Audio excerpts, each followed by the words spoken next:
लप्सी तपसी की कहानी। एक लप्सी था, एक तपसी था। तपसी तपस्या करता और लप्सी सवा शेर की लापसी बनाकर उनका भोग लगाकर जिम लेता। एक दिन दोनों लड़ने लगे। लप्सी बोला मैं बड़ा, तपसी बोला मैं बड़ा।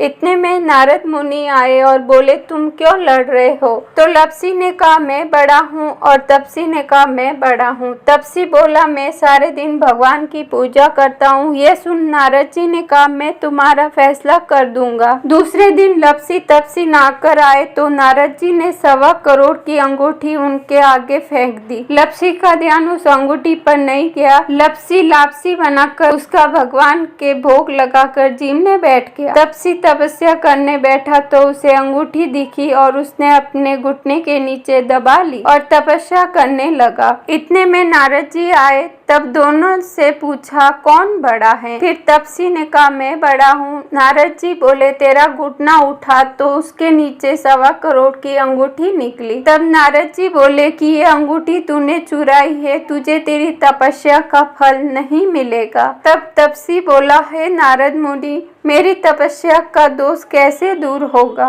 नारद जी ने कहा रोटी बनाकर बाटिया नहीं बनाया तो फल तुझे होगा। ब्राह्मण जिमा कर दक्षिणा नहीं दे तो फल तुझे होगा। साड़ी देके ब्लाउज नहीं दिया तो फल तुझे होगा। दिया से दिया जलावे तो फल तुझे मिलेगा। सब व्रत त्योहार की कहानी सुनने के बाद तेरी कहानी नहीं सुने तो फल तुझे होगा। तब से लप्सी तपसी की कहानी सुनी जाती है। कहानी सुनने के बाद ये कहे लप्सी को फल लप्सी को होयो, तपसी को फल तपसी को होयो। माँ की कहानी कथा को फल माने होयो।